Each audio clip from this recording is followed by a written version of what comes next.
কথাকে ফিরিয়ে আনতে যাবে অগ্নিভ? সম্পূর্ণ জানতে ভিডিওটিতে একটি লাইক করে প্রথম থেকেই দেখতে থাকো। গল্পের শুরুতেই দেখা যায় কর্তা দাদুর কাছে হাত জোড় করে ক্ষমা চায় কথা, আর বলে, কর্তা দাদু আমাকে এখন ফিরে যেতেই হবে। আমি আর এখানে থাকতে চাই না, অনেক তো হলো। আমি আর কাউকে কোনো সমস্যা দিতে চাই না। তখনই কর্তা দাদু বলে, এইসব তুমি কি বলছো কথা? তোমাকে কি কেউ কিছু বলেছে? অগ্নিভ কিছু বলেছে? তখনই কথা বলে, না না, পাচক ঠাকুর আবার কী বা বলবে, ও কিছু বলেনি। আমি এমনিতেই এখান থেকে চলে যেতে চাই, আর কারোর কোনো সমস্যা বাড়াতে চাই না। অনেক তো হলো, এবারে যাওয়ার পালা। কর্তা দাদু বলে, এটা হতে পারে না। তুমি এই বাড়ির বউ, তুমি যদি এই বাড়ি থেকে চলে যাও এই বাড়ির অকল্যাণ হবে, আর আমরা সেটা কি করে হতে দিতে পারি বলো তো? তুমি তুমি আমার কথাটা একটু শোনো, সব ঠিক হয়ে যাবে, একটু মানিয়ে গুছিয়ে নাও। কিন্তু কথা একদমই থাকতে চায় না, আর বলে, না না, আমার পক্ষে থাকা একদমই সম্ভব না। আমি এখানে থাকতে পারবো না কর্তা দাদু, আমাকে প্লিজ যেতে দিন। আমাকে ক্ষমা করে দেবেন, কোনো ভুল বা অন্যায় যদি করে থাকি ক্ষমা করে দেবেন বলেই নমস্কার করে বাইরে বেরিয়ে যায়। কর্তা দাদু বলে, এটা কি করে সম্ভব? আমি তো ভেবেছিলাম এই মেয়ে অনেক দায়িত্ব নিতে জানে, এই মেয়ে আমার সংসারটাকে আলো করে রাখবে, কিন্তু কথা যে এইভাবে হার স্বীকার করে চলে যাবে, এটা তো আমি স্বপ্নেও ভাবতে পারিনি। কি করি আমি এখন? কি করে বোঝাবো সবটা? কিছুই তো মাথায় ঢুকছে না। অন্যদিকে তখনই কথা খুব কান্নাকাটি করতে থাকে, আর বলে, আমাকে এবার যেতে হবে কর্তা ঠাম্মি, আমি আর এখানে থাকতে পারবো না। তখনই ঠাম্মি বলে, কেন, কি হয়েছে? তুমি এই বাড়ির বউ, তুমি এবার থেকে যেও না। অগ্নিভ এই কথার এইগুলো মেনে নিতে পারে না। আর তখনই সবাই মিলে বলে, নূপুর বলে, কথা, তোমাকে তো বলেছিলাম তোমার যদি কোনো অসুবিধা হয় আমাদেরকে বলতে, তাহলে তুমি এখন কেন চলে যেতে চাইছো? প্লিজ তুমি যেও না, এই সংসারটা তোমার, এই সংসারের ভালো মন্দ সব কিছু তোমার সাথে জড়িয়ে আছে। তুমি চলে গেলে এই সংসারটা আবারও খারাপ অবস্থার মধ্যে পড়বে। তুমি প্লিজ যেও না। অগ্নিভ তুই কিছু বল, চুপ করে আছিস কেন? আমি তো সেটাই বুঝতে পারছি না। এরপর অগ্নিভ বলে, আমি কি বলবো, আমি তো সেটাই বুঝতে পারছি না। আমি তো ওকে এখান থেকে চলে যেতে বলিনি। কথা, আমি কি তোকে এখান থেকে চলে যেতে বলেছি বল? কথা তখন বলে মনে মনে, চলে যেতে হয়তো বলেননি, কিন্তু এমন এমন অনেক কিছুই হয়েছে যেটায় বোঝা গেছে আপনি আমার সাথে একদমই সংসার করতে ইচ্ছুক নন। ঠিক আছে, আমিও আর আপনাকে জ্বালাতন করতে চাই না, এখান থেকে আমি চলে যাব। তখনই অনেকেই আটকাতে চায়, কিন্তু কোনোভাবেই আর কথাকে আটকাতে পারে না, আর বলে, না গো, আমি আর এই গৃহবাড়িতে থাকতে পারবো না, আমাকে এখান থেকে যেতে হবে।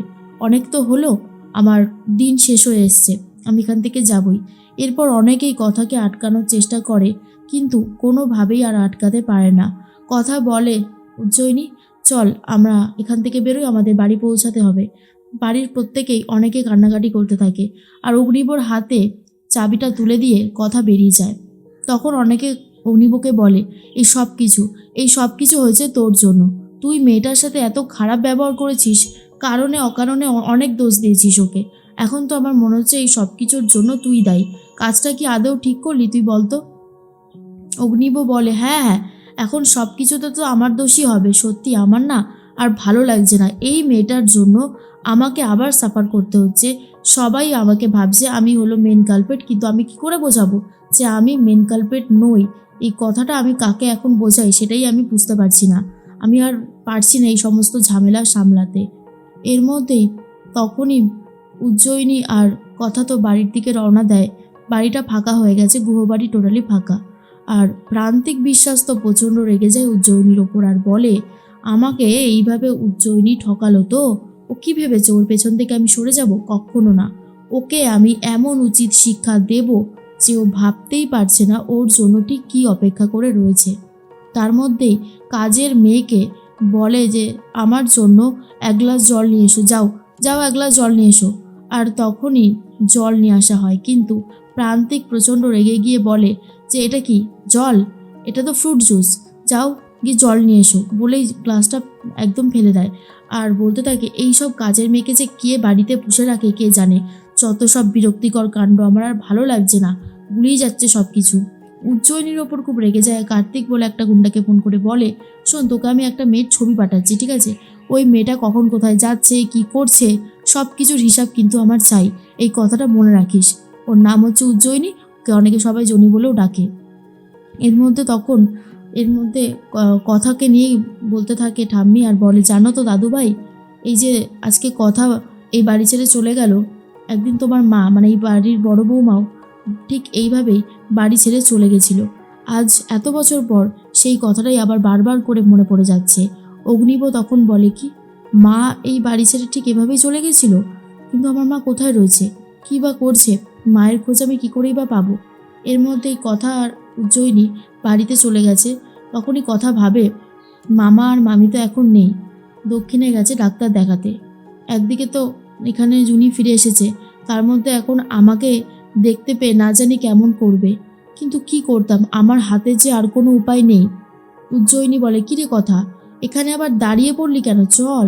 তখন কথা বলে, সে তো যাবই, আসলে আমি একটা কথা ভাবছি, মামা মামি যদি এখানে ফিরে আসে আর যদি মানে জানতে পারে সবটা, তখন কি হবে। কিন্তু জুনি, আমি তো থাকতে পারবো না বল, আত্মসম্মান খুইয়ে আমার পক্ষে যে থাকাটা সম্ভবই না। জুনি তখন বলে, ঠিক হয়ে যাবে সব, তুই নিজেকে একটু সামলা, এরকম করিস না, চল ঘরে চল। কতদিন পর আমরা বাড়িতে এলাম বলতো, বাড়িটা দেখেও মনটা বেশ ভালো হয়ে যাচ্ছে। এর মধ্যেই কথা তখন বলে, সত্যি দেখ, আমাদের বাড়ির আমাদের বিছানা, বসে কি শান্তি, তাই না? আমরা তো কিছুই খাইনি, টাকা পয়সাও তো সেভাবে আনা হয়নি কিছু। ভাতে ভাত বসিয়ে দিই আমি তোর জন্য জুনি, আর ডিম সিদ্ধ দিয়ে দিই, খাবি তো? আর জুনি তখন বলে, আমার তো সব কিছুতেই হয়ে যায়, হয় না তো তোর, তুই বল কি খাবি। তখন কথার জুনি রান্নাঘরে গিয়ে আলু সেদ্ধ ভাত করবে বলে ঠিক করেছে। আর এদিকে ঘরে আসার পর অগ্নিবর ঘরটা ফাঁকা ফাঁকা লাগে, আর মনে পড়ে যায় কথার সাথে কাটানো অনেক মুহূর্তের কথা। আর তখনই অগ্নিব ভাবে, এই মেয়েটাকে না আমি আর জাস্ট সহ্য করতে পারছি না। সব কিছু এমনভাবে সাজিয়েছে, এত রাগ হচ্ছে, সে আর বলার কথা না। ইচ্ছে করে এই জিনিসগুলো মানে করে যে কি আরাম পায় আমি বুঝতে পারি না। বাড়ির সবার কাছে আমাকে ছোট করে দিল, ছাড়বো না ওর এই কিছুতেই অন্যায় আমি সহ্য করব না। কিন্তু কথাকে ছাড়া আবার ভালোও লাগছে না। এর মধ্যেই কথা আর জুনি তো কথা বলতে থাকে নিজেদের মতন করে। আর কথা তখন বলে, আমি যাই কাটা দাদাদের সাথে একটু দেখা করে আসি, অনেক দিন হয়ে গেছে ওদের সাথে কথাও বলি না, এবার থেকে তো রোজ দেখাও হবে আর কথাও হবে। ক্যাকটাস গাছের সামনে এসে কথা বলতে থাকে আর বলে, ইস তোমাদের গায়ে তো ধুলো জমে গেছে, দাঁড়াও পরিষ্কার করে দিই। এর মধ্যেই অগ্নিবকে ফোন করেছে একজন আর বলে, কথা ম্যাডামকে তো লাগবে ওই কাজটা করতে গেলে। তখনই অগ্নিব ভাবে আবার সেই কথা, উফ আমি আর পারছি না, কি করব আমি এখন। তার মানে আমাকে এখন আবারও ওর বাড়িতে ফিরিয়ে যেতে হবে আর ওকে আনতে হবে। এর মধ্যেই সন্ধ্যেবেলায় প্রদীপ দেখাতে থাকে তুলসীতলায় কথা। এর মধ্যে জুতোর আওয়াজ পেয়ে ভয় পেয়ে যায় আর ভাবে, সর্বনাশ, এই সময় আবার কে এলো, আমার এত ভয় করছে কেন। সন্ধ্যেবেলায় প্রদীপটা তো ঠিক মতন দিতেও পারলাম না। তবে কি অগ্নিবই কথাকে আবারও ফিরিয়ে নিয়ে যেতে এসেছে এই বাড়িতে? কি মনে হয় অবশ্যই কমেন্টস করে জানাতে পারো।